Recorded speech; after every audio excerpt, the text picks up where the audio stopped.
Əziz müəllimlər, bugünkü dərs izahımız basketbol idman oyunu olacaq. Basketbolun ilk öncə lazım olan önəmli tarixlər haqqında məlumat verəcəm. Sonra keçsəm oyun qaydaları izah edəcəm.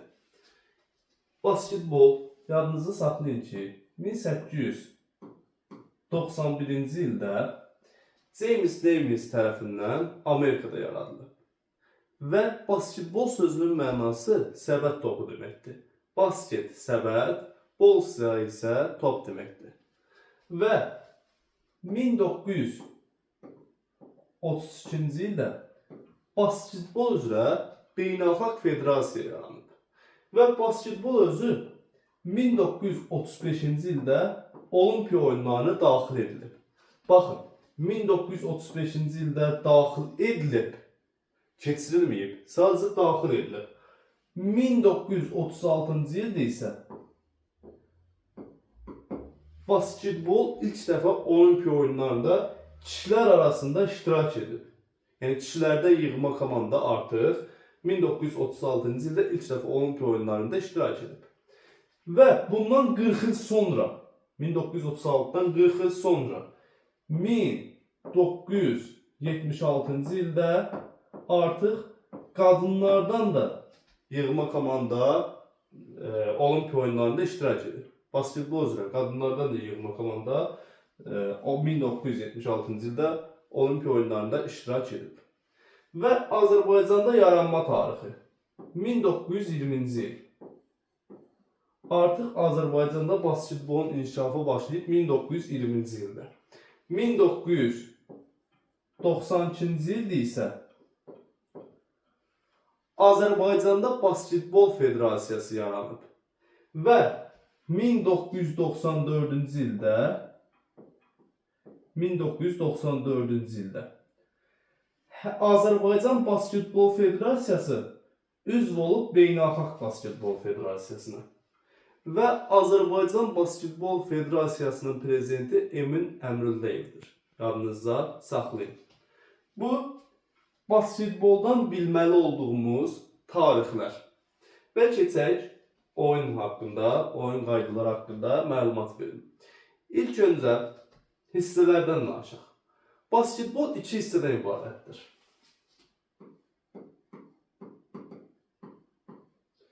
İki hissədən ibarətdir.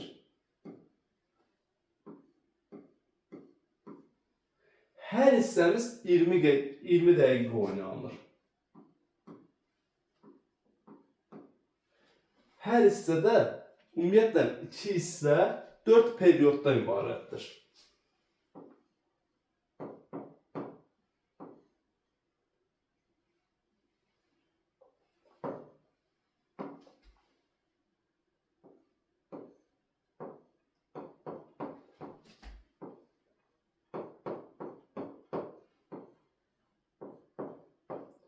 Dörd perioddan ibarətdir.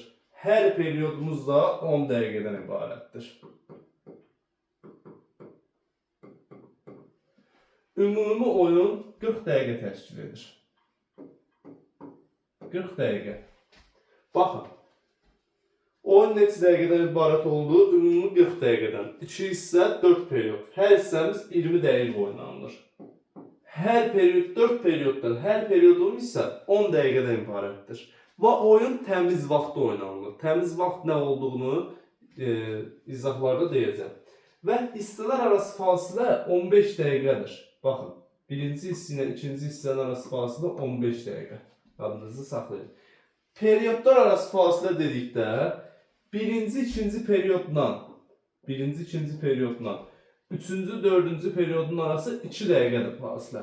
Birinci perioddan ikinci periodun və üçüncü perioddan dördüncü periodun arası fasilə 2 dəqiqədir. İkinci, üçüncü periodun arasındakı fasilə isə 15 dəqiqədir. Deyəcəksiniz, bəs niyə ikinci, üçüncü periodun arasında fasilə 15 dəqiqə oldu? İndi onun izahına baxın. Baxın, belə fərz edin ki,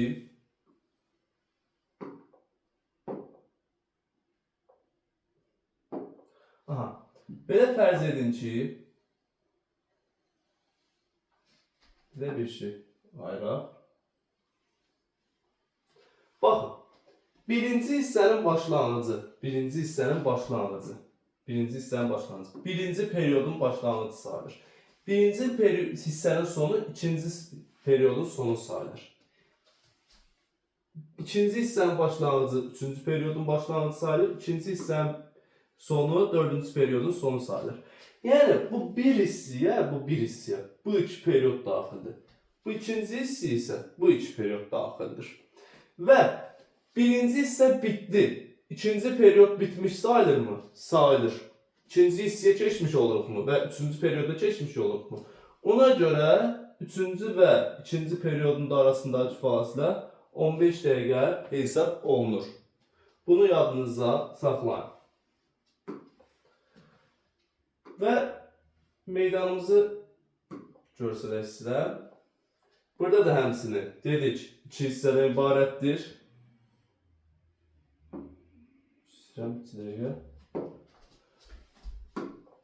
Aha, burada dedik, basketbol iki hissə, 4 perioddan ibarətdir. Birinci və ikinci hissə. Periodlarımız birinci period, ikinci period. Birinci period, ikinci period, üçüncü period və dördüncü period. Bu da periodlarımız. Aha. Birinci period, ikinci period, üçüncü period və dördüncü period. Bunu bildik. Period hissələr arası fasilə 15 dəqiqə, periodlar arası fasilə 2 dəqiqə. Bu haqda məlumat verdik.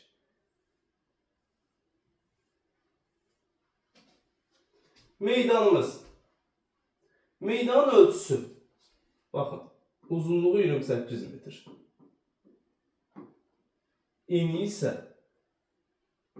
15 metrdir. Gördüğünüz kimi eni meydan sahəni 15 metr, uzunluğu isə 28 metrdir. Və meydanın mərkəzindən düz xətt keçir. Bu meydanın mərkəzində düz xətt meydanı iki bərabər hissəyə ayırır və meydanın mərkəzində bir dairə var. Bu dairənin radiusu 1.80'dir, 80 metr. Diametri isə gördüğünüz kimi 3.60 metrdir. Yadınızı saxlayın. Və 6.75'lik xəttimiz var. Bunun nə üçün lazım olduğunu deyəcəm. Gördüğünüz kimi 6.75'lik xətt və 5.80'lik xəttimiz var. Bu nə üçündür, onu da deyəcəm. Və texniki zonada meydandan kənarda 2 metrdə yerləşir. Yadınızı saxlayın. Bu meydan haqqında məlumatımız. Burada da gördüyünüz kimi həmçinin meydan. İndi bunun üzərində izahlar verəcəyəm. Komanda haqqında danışağın basketbolda. Komanda. Basketbolda 5 əsas. 5 əsas. 7 ehtiyat var. 7 ehtiyat var.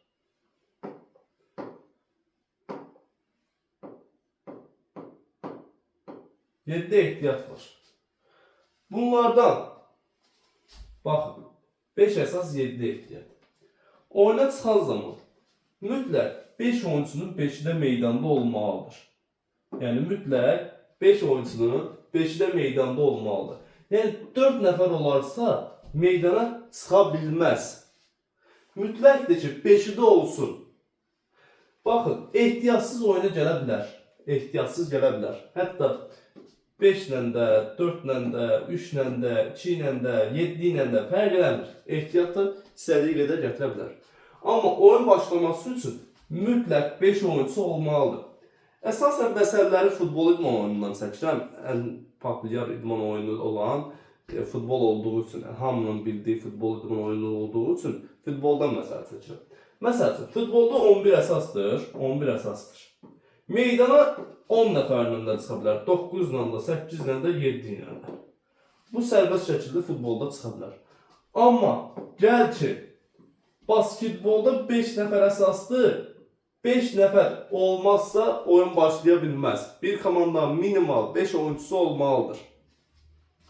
Amma oyun başladıktan sonra 5 nəfər məndədir, 5 nəfər sizdə. Oyun başladıktan sonra 4 nəfərlə də davam edə bilər. 3 ilə də davam edə bilər, 2 ilə də. Oyun başladıktan sonra ancaq. Amma oyun başlamamışdan əvvəl, məsəl üçün 4 nəfər varsa, oyun başlaya bilməz. Həmən komandaya 15 dəqiqə vaxt veriləcək. Məsəl üçün A komandasının 4 oyuncusu var. B komandası 5 ilə normal şəkildə gəlib. A komandasının 4'dür. A komandasına 15 dəqiqə vaxt veriləcək ki, 15 dəqiqə ərzində komanda heyəti tam heyətdə olsun, meydana çıxsın. Və yaxud da komanda meydana ümumiyyətlə gəlməyib. 15 dəqiqə vaxt veriləcək ki, komanda meydana gəlsin. 15 dəqiqə ərzində komanda meydana tam heyətlə gəlməzsə, həmən komandaya texniki məğlubiyyət veriləcək. Yadınızda saxlayın. Texniki məğlubiyyət. Və xal hesabı yazılacaq, xal hesabı yazılacaq.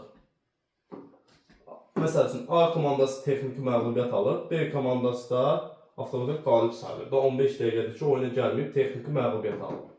Bu zaman xal hesabı yazılacaq 20-0. Yəni B komandasının xeyrinə 20, A komandasının xeyrinə 0. Və xal sistemində olaraq o ki, məsəl üçün, futbolda hesab 5-3 bitir, qalibə 3 xal, məğluba 0 verilir sonunda. Burada da 20-0 kimi yazılacaq və qalibə veriləcək 2 xal, yəni B komandasına veriləcək 2 xal, A komandasına isə 0 xal. Yadınızda saxlayın. B komandasına 2 xal veriləcək, A komandasına isə 0 xal. Bu basketbolda komanda heyəti. Dedik, içinə oyun 5 əsas mütləq olmalıdır ki, oyun başlasın. 5 dənə az oyuncusu olarsa əgər, oyun başlaya bilməz. 15 dəqiqə vaxt verilir, 15 dəqiqədə heyət tam olmazsa texniki məğlubiyyət. Amma oyun 5 nəfərdən başladıqdan sonra 4 ilə də davam edə bilər, 4 ilə də davam edə bilər, 3 ilə də, 2 ilə də. Artıq 2-dən az, yəni 1 nəfər qalarsa, 1 nəfərlə oyun davam etdirilə bilməz. Mütləqdir ki, ən azı 2 nəfər olsun. Belə bir sual düşə bilər. Oyun başlaması üçün meydanda, meydan sözü deyilirsə artıq hər iki komanda nəzərdə tutulur. Meydanda minimum neçə oyuncusu olmalıdır ki, oyun başlasın? Meydanda 10 oyuncusu olmalıdır. 5'i A komandasında, 5'i də B komandasında. Olmalıdır ki, minimal. Oyun başlasın. Bu da ümumi 10. 10 oyuncu. Yadınızda saxlayın. Oyuncu dəyişikliyinə də məhdudiyyət yoxdur. Yəni, istənilən oyuncu top ölü olduğu vaxtda, hakimin icazəsi ilə, burada oyuncu dəyişikliyi hakimə deyilir, hakimin icazəsi ilə yerinə yetirilir. İstənilən oyuncu. Məsəl üçün, mən çıxdım, mənim yerimi Əli girdi. Əli çıxdı, Əlin yerinə Vəli girdi. Vəli çıxdı, Vəlin yerinə mən girdi. Mən çıxdım, mənim yerimə təzən qayıtdı, Vəli girdi. Yəni, bu şəkildə məhdudiyyət yoxdur oyuncu dəyişikliyinə. Və hakimdən icazəsi ilə top ölü olduğu vaxt oyuncu dəyişikliyi yerinə yetirilir. Bu top ölü oldu, canlı oldu, hansı məqamlarda elədir, onlar haqqında da məlumat verəcəm. Bu bizim komanda heyətimiz. Keçək digər meydan üzərində izahlar. Aha, bizim basketbol meydançamız belli 28 uzunluğu, 15 eni. Gördüyünüz bütün xəttlər ki var ha. Bu xəttlərin hər birinin qalınlığı 5 santimetrdir. Yadınızda saxlayın. Aha. Bunları bildik. Baxın, əlavə olaraq basketbolda saniyə qaydaları var. Həmin o saniyə qaydaları nələrdir? 24, 14, 8, 5 və 3. Bunlar harada tətbiq olunur, necə tətbiq olunur, onlar haqqında məlumat verəcəm. Və Ümumi oyun vaxtı 40 dəqiqə dedik. Təmiz vaxtla oynanılır. Təmiz vaxt nədir? Məsəl üçün, futbolda top yandan çıxdı. Qapı xəttindən çıxdı, ön xəttdən yəni. Və yaxud da oyunçu zədələndi, qayda pozuntusu oldu. Bunlarda vaxt davam edir. Top məsəl üçün çıxdı, gedib topu gətirənə qədər vaxt davam edir, dayanmır. Məsəl üçün, 5-ci dəqiqənin 10-cu saniyəsində top çıxdı, elə davam edəcək. 20-ci saniyəsində bərpa olundu, olduğu kimi davam edəcək. Bu zədələnmələr falan olarsa, əlavə vaxt artırılır, bəli, futbolda. Mən ona razıyam. Amma bu təmiz vaxt demək deyil. Amma basketbolda necədir təmiz vaxt? Məsəl üçün, 32-ci dəqiqənin 32-ci dəqiqənin 5-ci saniyəsində 32-ci dəqiqənin 5-ci saniyəsində top yandan çıxdı, top öldü, avtomatik vaxt dayanacaq. Top oyuna bərpa olunduğu andan vaxt başlayacaq davam etməyə. Yadınızda saxlayın. Top nə zaman canlı olur, nə zaman ölü olur, onu da deyim. Top meydanda açıq-aşkar oynanılırsa bu canlıdır. Məsəl üçün, top meydanı tərk etdi, avtomatik olaraq top ölü sayılır. Qayda pozuntusu oldu, top ölü sayılır. Top artıq oyunda bərpa olundu, top oyunda sayılır. Yadınızda saxlayın. Və bu saniyə qaydalarına keçməzdən əvvəl oyun necə başlanılır, o haqqda məlumat verim. Dediyi oyun 2 hissə, 4 perioddan ibarətdir. Birinci hissə və ikinci hissə. Bu birinci hissədə birinci periodu dedik və ikinci periodu. Həmçinin bunun üçüncü periodu, dördüncü periodu. Baxın, yeganə idman oyunudur ki, basketbol idman oyunu. Püşkatma ilə başlanılır. Yerdə qalan 7 idman oyunumuz var ki, bizim fizik tərbiyədə müəllimlərin işə qəbul və sertifikasiyanın test mərhələsində rastımıza çıxacaq suallar, yəni çərçivə sənədinə əsasən verilən suallar. Bu 8 idman oyunun içində yeganə idman oyunudur ki, püşkatma ilə başlanılır. Bəs deyəcəksiniz, necə başlanılır müəllim? Hava atışı ilə başlanılır. Hava atışı da yalnız bir dəfə keçirilir. Bir dəfə. O da birinci hissənin, yəni birinci periodun başlanğıcı zamanı. Başqa heç bir zaman hava atışı keçirilmir. Yadınızda saxlayın. Hava atışı necə olur? Məsəl üçün, A komandasının meydanı və B komandasının meydanı. A komandasının oyuncuları yerləşdi, B komandasının oyuncuları yerləşdi öz meydanında. A komandasının oyuncusunun biri gəlir, dayanır öz meydanında, mərkəz dairənin içərisində. B komandasında öz oyuncusunda, öz meydanında, mərkəz dairənin içərisində bir oyuncusu dayanır. Bir A komandadan, bir də B komandasından. Hakim də gəlir dayanır mərkəzdə. Hakim topu atır havaya. Top qalxıb ən yüksək səviyyə, əl çatmayacaq dərəcədə qalxdı səviyyə, yuxarı səviyyə. Aşağı endikdə artıq hansı oyuncusu daha cəlb olub, tullanıb, götürüb öz oyuncusunu atarsa, elə həmən komandada oyuna başlayır. Məsəl üçün, A komandası daha çevik oldu, tullandı. Ötürdü topu öz komanda yoldaşına, oyuna başlamış sadəcə. Baxın, başlanğıc zamanı nələr etmək olmaz? Tullandım mən, topu tutum, ötürüm, etmək olmaz. Tullandım, topu vurdum, top yerə toxunmamış və yaxud da başqa bir oyuncuya toxunmamış, yerdən toxuna bilmərəm. Və yaxud da hakim topu atır havaya, heç kim topa toxunmur, qayıdıb düşür yerə.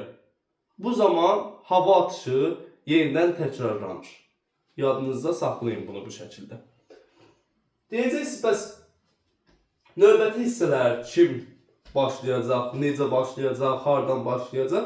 Onun da bir dəfə izahını verim.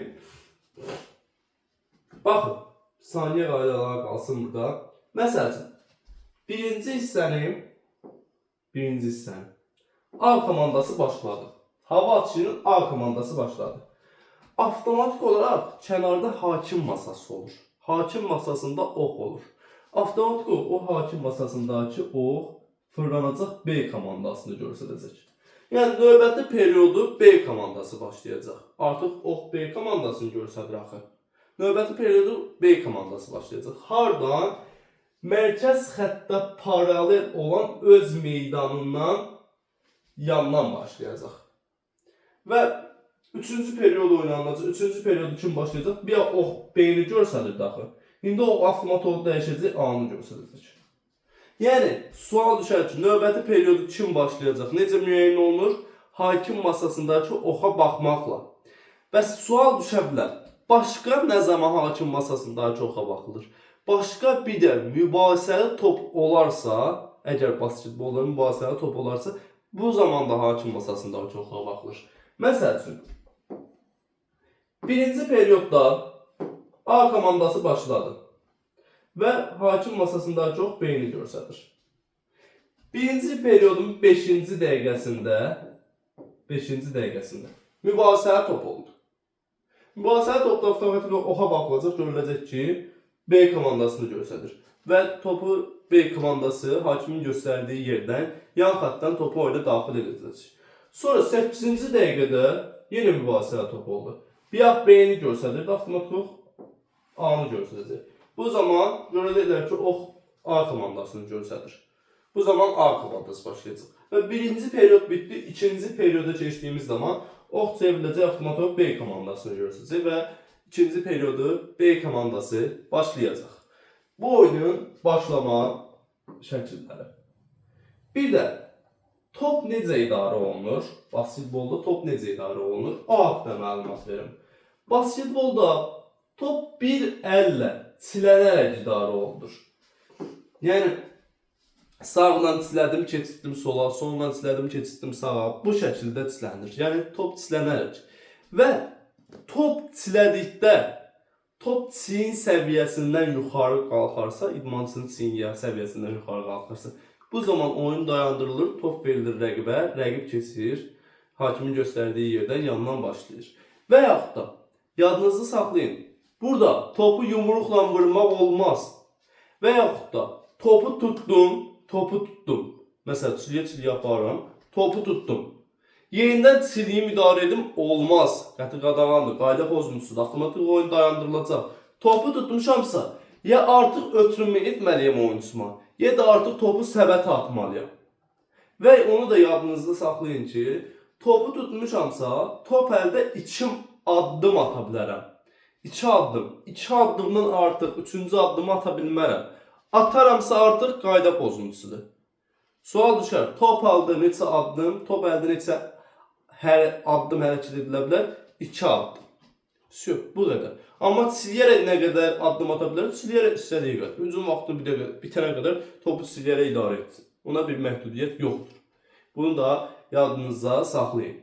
Və top bilərəkdən rəqibin ayağına vurularsa və yaxud da bilərəkdən ayaqla oynanırlarsa, oyun dayandırılır, top verilir rəqibə. Amma təsadüfən öz ayağına dəyərsə və yaxud da rəqibin təsadüfən ayağına dəyərsə, oyun elə olduğu kimi davam edir. Təsadüfənə dəqiqdə heç bir məhdudiyyət yoxdur və yaxud da hər hansısa qayda pozuntusu deyil. Bunları bildik, topla idarə olunmağı bildik. İndi keçək bizim saniyə qaydalarımıza. Dedik 24, 14, 8, 5 və 3. İlk oyunca başlayaq 24 saniyə qaydasında.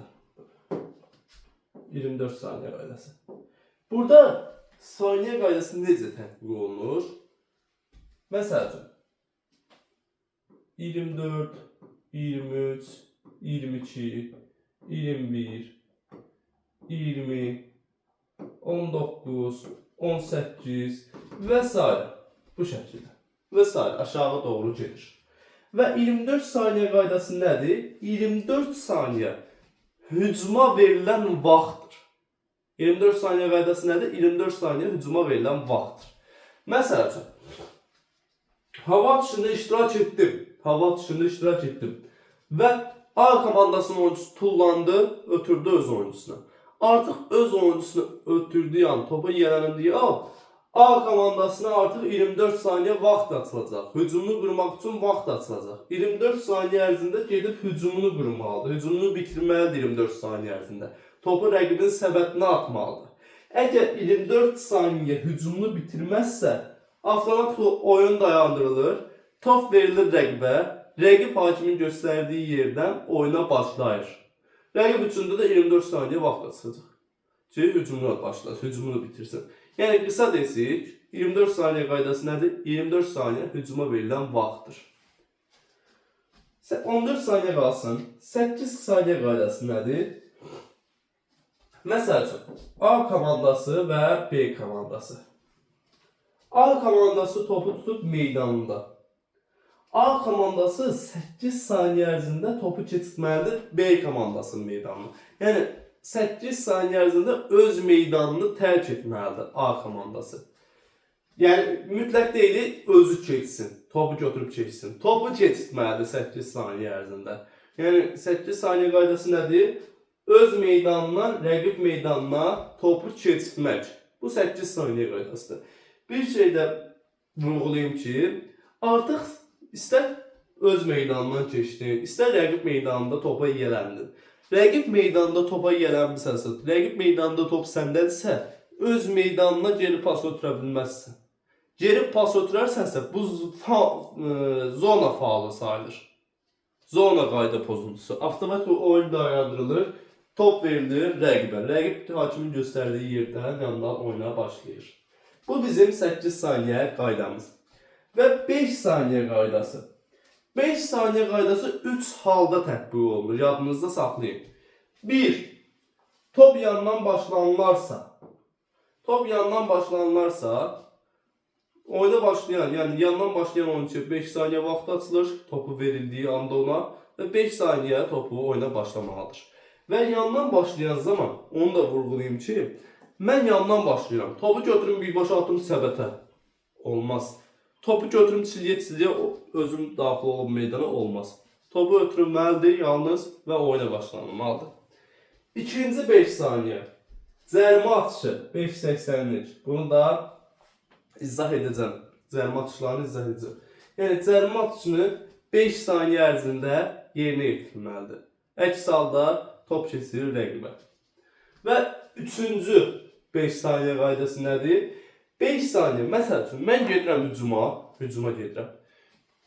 Rəqibin 2-3 müdafiəçisinin təzyiqi altında, baskısı altında qalmışam. Bu zaman topu 5 saniyə tutub özümdə saxlamalıyam. Tutdum 5 saniyə ərzində ya ötürmə etməliyim, ya səbətə atmalıyam. Yadınızda saxlayın. Və 3 saniyə qaydası. Bunu bir çox yerdə ola bilər, toplu, topsuz, eşidə bilərsiniz. Yəni, ya topla deyirlər, ya topsuz. 3 saniyə qaydası odur ki, rəqibin səbətinin altında toplu və yaxud da topsuz dayana bilmərik. Yadınızda saxlayın. Bu da 3 saniyə qaydasıdır. Gələk nəhayət ki, 14 saniyə qaydası. Biraz müəllimlərin bir çoxun, müəllim namizədlərin bir çox 14 saniyədə qarışdırır. Bunu sadə dildə deyəcəm, inanıram ki, biləcəksiniz. 14 saniyə qaydası nədir? 18, burada gəlir 15, sonra 14 və yaxud da 13, 12, 11, 10, 9, aşağı gelir. Məsəl üçün, mən topu atdığıma, mən topu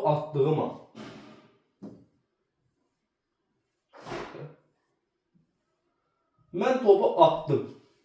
Top lövhəyə yox, səbətə, baxın, bu səbətə dəyib, yenidən qaydarsa, baxın, məsəl üçün, 20-ci saniyədə topu atdım səbətə, səbətə dəyib qayıtdı, səbətə, lövhəyə yox, səbətə dəyib qayıtdı və topa yenidən yiyələndim və yaxud da mənim komanda yoldaşım yiyələndi.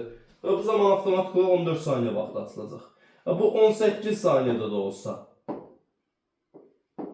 18 saniyədə də olsa, 15 saniyədə də olsa, 23 saniyədə də olsa, bu şəkildə olacaq. Yəni səbətə atdım, səbətdə dəydi, qayıtdı, yenidən mən və yaxud da mənim komanda yoldaşım yiyələnərsin. Və yaxud da bunu 3 saniyədə, və 8 saniyədə, 5 saniyədə topu səbətə attım, səbətə dəydi və qayıtdı. Mən və yaxud da mənim komanda yoldaşım topa gələndi. Bu zaman vaxt 3 saniyə idisə, qalxacaq 14 saniyə. Bir sözdən desək, 14 saniyədən yuxarıda olduqda vaxt atdım səbətə dəyib yenidən yiyələnirəmsə 14 saniyə edəcək. İkinci hücum vaxtı açılacaq. Bu ikinci hücum vaxtı deyil. Və yaxud da 14 saniyədən aşağı 3 saniyədə topu atmışam səbətə dəyib, mən və yaxud da mənim komanda yoldaşım yiyələnib, avtomat vaxt 14 saniyə baxacaq. İkinci hücum vaxtı yəni. Bu zamanda elə avtomat meydanda yenidən topa hücumu qurub səbətə ata bilərəm. Və burada elə lövhə almışkən, lövhənin ölçülərini deyim.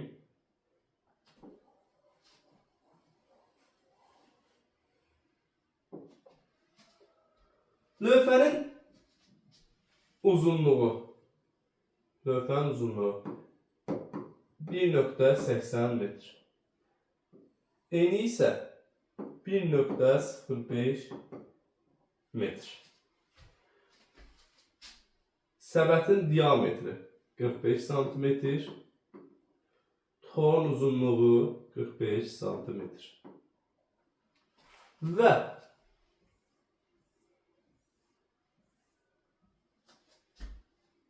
baxın, elə bir düşünün ki, bu yer səthidir.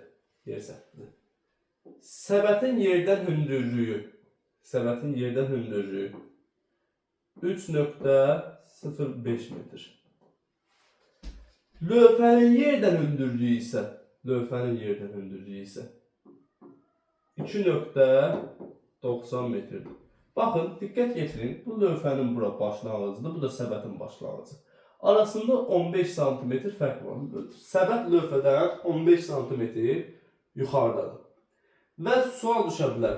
Lövhənin çıxışı, yer səthindən lövhənin çıxışına qədər olan məsafə nə qədərdir?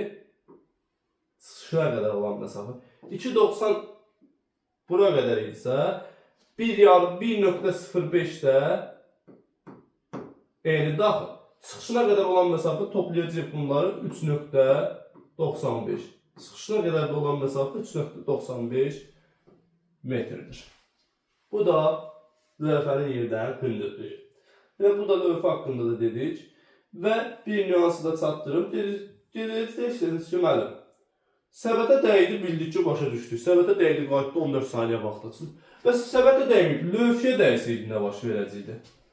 Əgər lövhəyə dəysəydi, məsəl üçün, 20-ci saniyədə topu atdım, lövhəyə dəydi, qayıtdım. Mən və yaxud da mənim komanda yoldaşım yələndi. Avtomatik olaraq yiyələnmiş hissə ilə qaldığı vaxtdan davam edəcək. 15 saniyədirsə, 3 saniyədirsə, fərq eləmir. Atdım, lövhəyə dəyib, qayıtdısa, mən və yaxud da mənim komanda yoldaşım yiyələndisə, elə qaldığı vaxtdan davam edəcək. Saniyə təsir etmək üçün səbətə mütləq dəyməlidir. Və bəs deyəcəksiniz, mənim, rəqib istəyir səbətə dəysin, istəyir lövhəyə dəysin, rəqib yiyələndi. Onda necə olacaq? Onda rəqib üçün 24 saniyə vaxt açılacaq. Rəqib 24 saniyə ərzində gedib hücumunu qurmalıdır. Yadınızda saxlayın. Bu saniyə qaydalarında da dedik və basketbolda xal hesablanma. Xallar var. Onları deyim. Dediyim ki, bu 6.75'lik xət nə üçün yarayır? Digər xətlər nə üçündür? Onları deyim. Məsəl üçün, bildik ki, bu 6.75'lik xətdir. 6.75'lik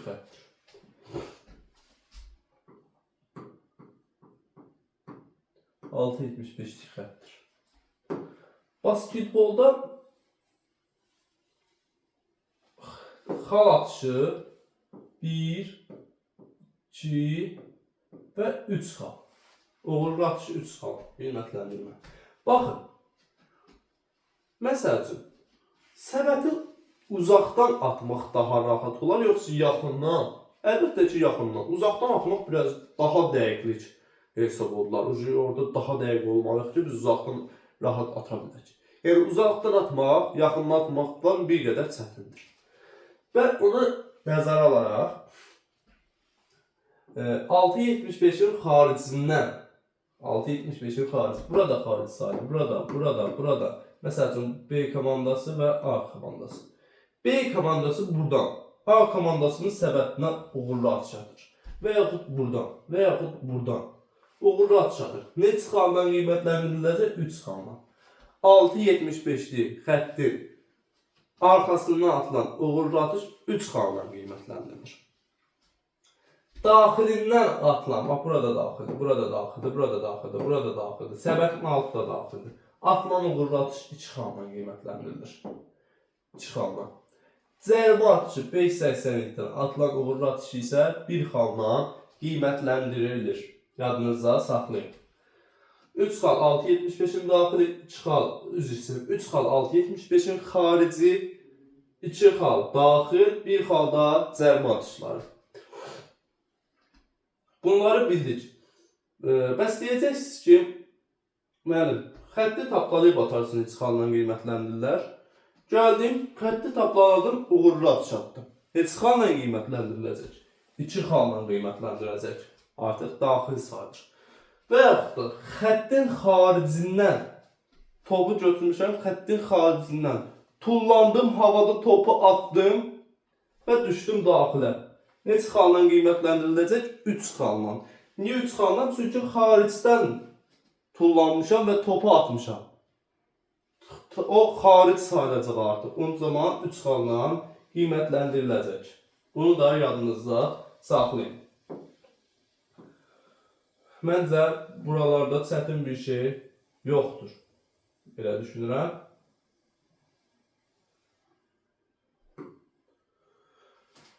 Sonra time-outlardan danışmaq istəyirəm sizlərə. Baxın, time-out nə deməkdir? Time-out istirahət vaxtıdır. Könüllü istirahət götürmək. Bu da basketbolda hər komandaya 5 time-out verilir. Bunu da komanda istəsə götürər, istəsə götürməz. İstirahət fasiləsidir. 1 dəqiqəlik istirahət, hər biri 1 dəqiqəlik istirahət fasiləsidir. Yəni bu hissələr arasındakı fasilə ilə periodlar arasındakı fasilədən fərqli bir şey. Top ölü oldu, məsələn 5-ci dəqiqədə top ölü oldu və A komandası time-out tələb edir. Məqsədi deyir ki, time-out istirahətə çıxmaq istəyir. Time-out tələb edir, 1 dəqiqə istirahətini edir və geri dönür. İndi gəlin bu haqda ümumi danışaq. Dedik, 2 hissədən ibarətdir basketbol. 2 hissədən ibarətdir basketbol. 2 hissədən ibarətdir basketbol. 1 və 2. 2 hissədən ibarətdir. Deməli, bunlardan 2 hissə 4 periyod.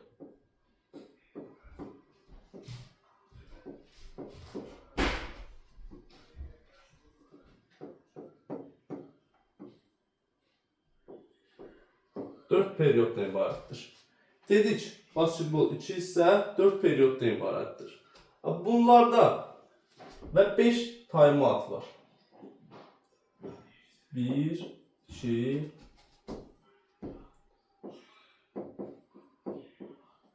3. 5 time-outdan ibarətdir. Oyunda, yəni hər komandaya 5 time-out verilir. İkisi birinci hissə üçün verilir. İkisi birinci hissə üçün verilir. Üçü isə ikinci hissə üçün verilir. Yadınızı saxlayın. İkisi birinci hissə üçün verilir. Üçü isə ikinci hissə üçün verilir. Məsəl üçün, dedik bu könüllüdür. A komandası deyir ki, birinci hissədə mən time-out götürmədim. İkinci hissədə 5'ini də götürə bilərəm, elə anlayış yox. Birinci hissədə götürməmişəmsə, ikinci hissəyə keçən zaman 2 time-out silinir. İkinci hissədə 3'ünü götürə bilərəm. Yadınızda saxlayın. Bu 2 dənə time-out, 2 dənə time-out. Bu 2 dənə time-out birinci hissə üçündür. Bunun hissəsə birini birinci periyodda, birini ikinci periyodda. Və yaxud da ikisini də birinci periyodda və yaxud da ikisini də ikinci periyodda götürə bilər. Bu buranın. Birinci hissədə götürmədim time-out və yaxud birini götürmüşəm birinci hissədə, biri qalıb. İkinci hissəyə keçən zaman o silinəcək. Time-out'un vaxtda onu da deyim ki 60 saniyədir. Yəni 1 dəqiqə. 60 saniyə 1 dəqiqə. Və ikinci hissədə bu 3 time-out dedik. İkisinin hissəsi 3-cü period, birinin hissəsi 4-cü period və yaxud da əksinə. Birini 3-cü period, ikisini 4-cü periodda götürülə bilər. Lakin ikinci hissənin bitməsi və yaxud 4-cü periodun bitməsinə 2 dəqiqə vaxt qalarsa, bunlardan 3 time-out'un 3'ü də durursa, biri silinəcək. Yadınızda saxlayın. Oyunun bitməyinə 2 dəqiqə vaxt qalarsa, 3 time-out'un 3'ü də durursa, bunun biri silinəcək avtomatik olaraq. Bunu yadınızda saxlayın. Time-out'ları bildik. Gəlin bir şey də yadınızda saxlayaq, bir şey də deyək, nəzərinizə çatdıraq. Basketbol oyununda bərabərlik anlayışı yoxdur. Oyun bərabər bitə bilməz. Məsəl üçün, xal hesabı 60-60'dır. 60-60'dır. Oyun necə davam edər, onu deyim sizə. Birinci hissə və ikinci hissə. Heç hissələr deməyək. 40 dəqiqə oyundan ibarətdir, oyun bildik. 40 dəqiqə bitib. 40 dəqiqə bitdi. Hesabda 60-60'dır. Oyun necə davam edəcək? 40 dəqiqədən sonra 2 dəqiqə fasilə veriləcək. 2 dəqiqə fasilə. Ondan sonra 5 dəqiqəlik oyun oynanılacaq. Yadınızda saxlayın. Hesab bərabər bitərsə, burada bərabərlik anlayışı yoxdur. Ona görə mütləq qalib müəyyən olunmalıdır. Hesab bərabər bitərsə 2 dəqiqə fasilədən sonra 5 dəqiqə oyun oynanılır. Bu 5 dəqiqə üçündə bir dənə time-out veriləcək. 1 dəqiqəlik bir time-out veriləcək. Və bu ümumi, yəni 5 dəqiqə oyun bitdi. Hesab oldu 65-65. Bəs yenə bərabərdə oyun necə davam edər? Yenə 2 dəqiqə fasilə veriləcək, 2 dəqiqə fasilə. 5 dəqiqə isə oyun oynanılacaq. 2 dəqiqə fasilə, 5 dəqiqəlik oyun oynanılacaq. Yenə hesab 70-70'dir, bərabərdir. Necə davam edəcək? Ta ki, qalib müəyyən olunana qədər 2 dəqiqə fasilə, 5 dəqiqə oyun oynanılır. Qalib müəyyən olunana qədər. Məsəl üçün, bir dövrədə təzən getdik, 2 dəqiqə fasilə, 5 dəqiqə oyun oynamışıq. Bu 5 dəqiqə bitdi, hesab 78-76'dır. Və yaxud da 77'dir. Artıq xal fərqi varmı? Bərabər deyil ki hesab.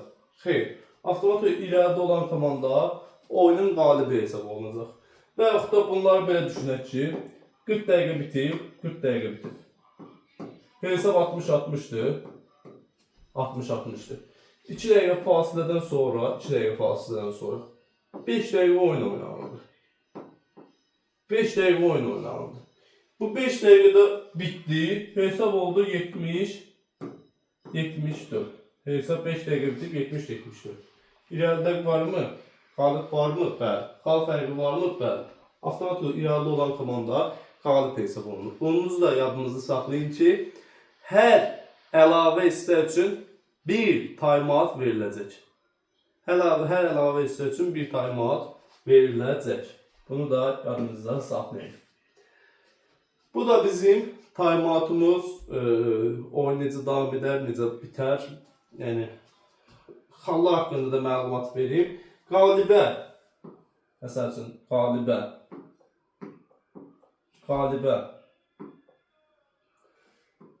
Oyun bitdi. Qalibə 2 xal verilir. Məğlubi isə 1 xal verilir. Qalibə 2, məğluba 1. Oyuna 15 dəqiqə gec gəlib, texniki məğlubiyyət alarsa, 15 dəqiqə gecikib. Məsəl üçün, 15 dəqiqə geciksə, texniki məğlubiyyət alır. Bu zamanda qalibə 2, məğlubi isə 0 veriləcək. Və yaxud da oyuna oynadı. Oyunu oynayıb texniki məğlubiyyət alarsa, o necə məğlubiyyət deyəcəksiniz?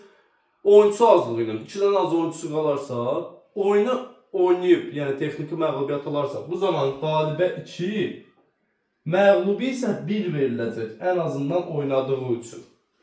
Və bir də yadınızı saxlayın. Bir texniki məğlubiyyət də var, o nə zaman olur? Oyunda lipa tapılarsa. Lipa nədir?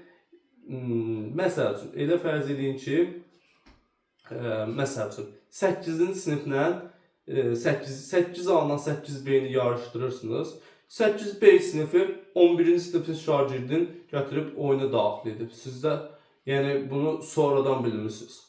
Yəni oyun bitsə də, ortasında bilmirsiniz. Avtomatik olaraq həmən komanda irəlidə olsa belə ona texniki məğlubiyyət verəcəksiniz.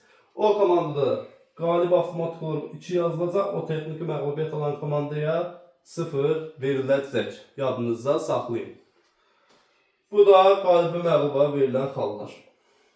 Basketbolda əlavə olaraq faallar var, cərimə atışı var. Onlar haqqında danışım sizlərə. Burada var texniki faal, qeyri-idman faalı, komandanın faal limiti, oyunçunun faal limiti, yəni period faalı. Sonra diskvalifikasiya, hücum faalı. Bu faallar haqqında ümumi məlumat verir. İlk başlayaq period faalından. Yəni komandanın faal limiti, oyunçunun faal limiti. Komandanın faal limiti 4'dür.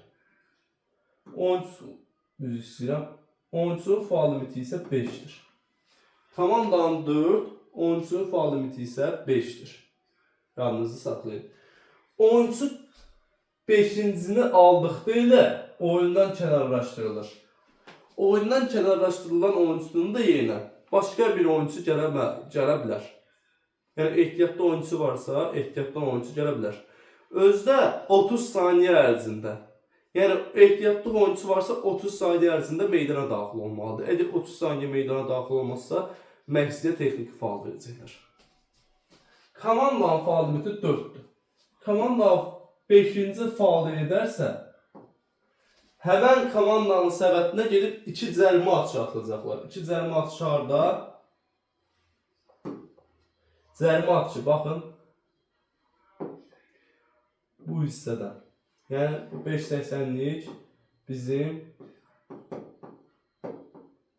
5.80'lik cərimə atışı xəttimizdə. Cərimə atışı da bilirsiniz ki 5 saniyə vaxt verilir. Yəni 2 cərimə atışı atılacaq. Bunu bildik. Əlavə olaraq onu da deyim ki, baxın, birinci period, ikinci period, 3 daha hissələri yazmıram, bu da 4-cü period.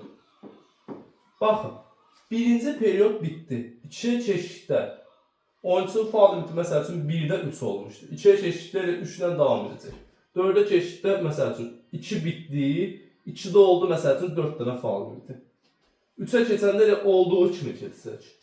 Yəni perioddan perioda keçən zaman oyunçunun faal limiti sıfırlanmır. Amma komandanın faal limiti isə sıfırlanır. Komandanın faal limiti isə sıfırlanır. Məsəl üçün, birinci period 10 dəqiqə bitdi. 10 dəqiqə bitdi. Komandanın faal limiti 3 idi. 2'ye başlayan zaman bu faal limiti sıfırlanacaq. Sıfırdan başlayacaq komandanın faal limiti. Və ikinci period 10 dəqiqəsi bitdi. 10 dəqiqə bitdi, komandanın faal limiti olub, məsəl üçün 5. 3'e keçiddə bu sıfırlanacaq, sıfırla başlayacaq. Yəni, bir sözlə desək, perioddan perioda keçən zaman komandanın faal limiti sıfırlanır, oyunçunun faal limiti isə sıfırlanmır.